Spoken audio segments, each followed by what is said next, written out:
Attracting new people into your personal training business is a critical skill that you need to learn. I know that we all qualified as personal trainers because we've got a passion for health and fitness. We want to work with people. But the reality is, unless you're going to pay somebody else to do it for you, it's a critical skill that you need to learn. And you need to be certainly average and ideally a little bit above average if you are going to attract enough people into your business so that you can either make this a great part-time business for yourself or a great full-time business. So in this video, I'm going to be sharing with you 5 proven tactics that I use to bring new people into my personal training business. And feel free to comment below if you've got any additional ones that you'd like to add to my list of 5. So let's dive into what those 5 things are that you can do to attract new people into your personal training business.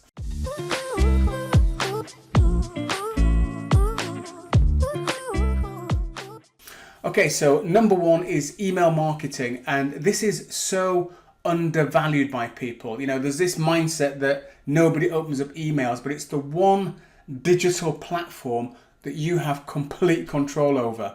So if you have an existing database of people who have maybe made inquiries or people that you know, then one of the fastest ways to get the word out there about your business is just to email people. And the sort of emails that I would send out are emails, being in the fat loss space, I wouldn't say, do you want to lose weight? It would be more along the lines of, hey, look, I've got, are you interested in health and fitness? I've got this new program I've put together to help people get healthier, fitter, get more toned.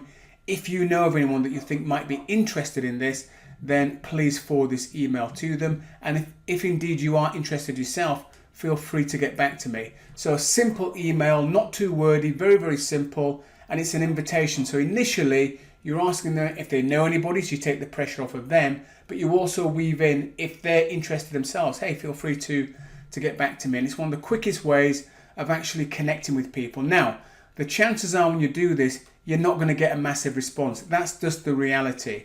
If you send out 100 emails, you may get 3 or 4 people come back to you. You may get a little bit more than that, but it's not going to be a massive response. And for that reason, it's something you don't want to be doing every single week. Typically, I would do it every sort of 6 weeks or so. And then in between that particular email that's just about saying what I'm offering, a direct invitation to get in contact with me, in between that, I'll be sending out value type emails. Anything on mindset, nutrition, or exercise. And woven into that would be a call to action to book a call with me. But I'm talking about just sending out a email saying, hey, look, this is what I'm about. Do you know anybody interested in this? Are you interested yourself? Get back to me. So that's number 1, sending out an email. Number 2 is social media posts. Now, I'm not a huge fan of social media, to be honest with you, but I know Instagram works well for some people, Facebook works well for some people, so too does LinkedIn. And one of the classics that you may have seen or heard of or even tried yourself is the 5 guys or 5 girls post that goes out there where you say, hey, I'm looking for 5 people who are looking to lose X amount of weight in X period of time. Reach out to me. Let's have a conversation. And depending upon what platform you use, when I use this particular thing, I did it on Instagram. So I did a carousel post. So I had the call to action on the first one, a bit of detail on the second one, the third one. Then on the fourth one, I had some testimonials. Then on the 5th one, it was basically DM me for more details. And that did work for me, but as I say, I'm not a big fan of social media in general in terms of going on there every day and posting. It's not something that I enjoy doing, to be honest with you. I tend to be more of a YouTube person nowadays. Hence me doing this, for example. You'll find very little from me on social media about me trying to work with personal trainers. I tend to do most of my work on YouTube, but you may be different. You may like Instagram. You may be a bit of a whiz on Instagram. So the 5 guys or 5 girls post can be an effective one for you to use. Number 3 is networking events. If you're working face to face with people or indeed online as well, there's nothing more powerful than being in a room with somebody and speaking to them and actually shaking a hand and looking somebody right in the eyeballs. People get to know, like, and trust you far quicker, I think, when they meet you in person, even quicker than what I'm doing right now. If you and I were to meet at a networking event and we had this sort of conversation, it would be more powerful than what it is right now. Hopefully this is relatively powerful, but it wouldn't be quite as powerful as being in the same room with the person who potentially could be a client. Now, when I used to go to networking events face to face, My goal wasn't to go there and sell my services, because once people knew I was a personal trainer, and typically they would, I was a member of Chamber of Commerce and a few other networking groups, so they knew what I did.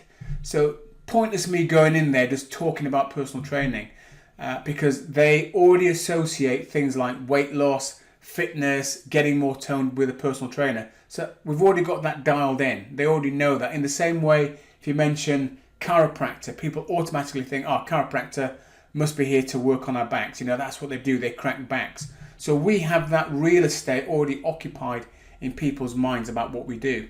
So rather than me going there and speaking about what I did, I'd go there asking questions, listening to people. And if the conversation happened to go in the direction of, yes, I might be interested in personal training, then I'd obviously guide them in that direction, and we could speak about that. And I would set up some sort of a consultation. I wouldn't try and sell them in the networking event. I just think that's a little bit crass. It'd be more of a, hey, look, why don't we have a conversation? Give me a card, and I'll typically take their card rather than giving my card. Now, if I have their card, I've got a little bit more control. If I give them my card and say, call me, chances are they possibly won't. They might, but they possibly wouldn't. But if I take their card, I'm in control. I can now give them a call to set something up. The other thing that's good about networking events is actually connecting with people who may know somebody else that can put you in touch with another business, another organization, another person that could give you access to doing things like free talks or going to events to give a talk, something that I found really useful. I remember meeting one person at an event. She was a nurse, and I ended up within a matter of probably a week or so, maybe a little bit longer, but giving a free talk at a business to a group of people, and I ended up going in there and doing some corporate weight loss coaching. So treat networking not as an opportunity to sell, but as an opportunity to listen, an opportunity to try and make some more contacts to broaden your network. Okay, so number 4 is joint ventures. Now, joint ventures, I think, are one of the most powerful ways to get access to people who are already invested or buying the type of services that you're offering. And what do I mean by that? So I've done joint ventures with, for example, osteopaths, where they've promoted a free talk I've put together. I've done joint ventures with podiatrists, similar sort of thing again. I've asked them to promote my free talk. I wrote the invitation emails that they could send out. They basically top and tail the emails to their database. And that if people are paying and investing in podiatry, chiropractic, physiotherapy, they are prepared to invest in their health and well-being. So you are going to be speaking to people who have already put their hand in the pocket to look after the health. And joint ventures is one of the fastest ways to get to the right sort of people that you are wanting to work with. Again, joint ventures is something you have to nurture. It doesn't sort of happen overnight. You have to form these relationships. And going back to point number 3, going to networking events, that's the type of place where you could start to form these sort of relationships. And then number 5, just count my fingers. Number 5 is offering free talks. So I just mentioned joint ventures and giving talks. Typically, I did those online, but I also did some face-to-face as well. When I say online, more recently online, but back in the day, I was doing talks live, face-to-face. In the gym, for example, I worked at one gym called Parkwood in Salisbury, and I regularly put talks on there. One of my favourite talks was women, weight loss and weight training. That was a particularly good talk to give. I ran that maybe once every quarter or so, sometimes a little bit more frequently, but more often than not, I'd get people sat in the studio area that were interested in that particular topic. I wouldn't always get people there. Sometimes, I've got to be honest, it was crickets, but more often than not, I'd have at least half a dozen, sometimes more people sat in there listening to what I was saying. And giving free talks, I think, is one of the most powerful ways that you can position yourself as an expert. People get a chance to listen to you. They get a chance to decide whether or not they like what you say, how you present yourself, how you answer questions. And they can do it from the comfort of being part of an audience, so they don't feel as though the spotlight's on them. It's a really powerful way of doing it. And typically, when you're giving a talk of that nature, ideally it should be something that comes out of the service that you offered. So for example, for me, fat loss being my thing, I'll just take an element out of my program and turn it into a talk and deliver that, knowing full well if they enjoyed my talk, the chances are they're going to be enjoying my service if they decided to end up working with me. And on that note, if you're interested in finding out how you can create an offer, a high ticket fat loss offer that can service multiple different types of people without you having to change the core elements, check out the video on screen right now, and that's going to help you to do that. There's a link below here. Watch the video, and then if you want to get more in-depth training, click the link below this video, and that will give you some more even in-depth training. Until next time, take care. Bye for now.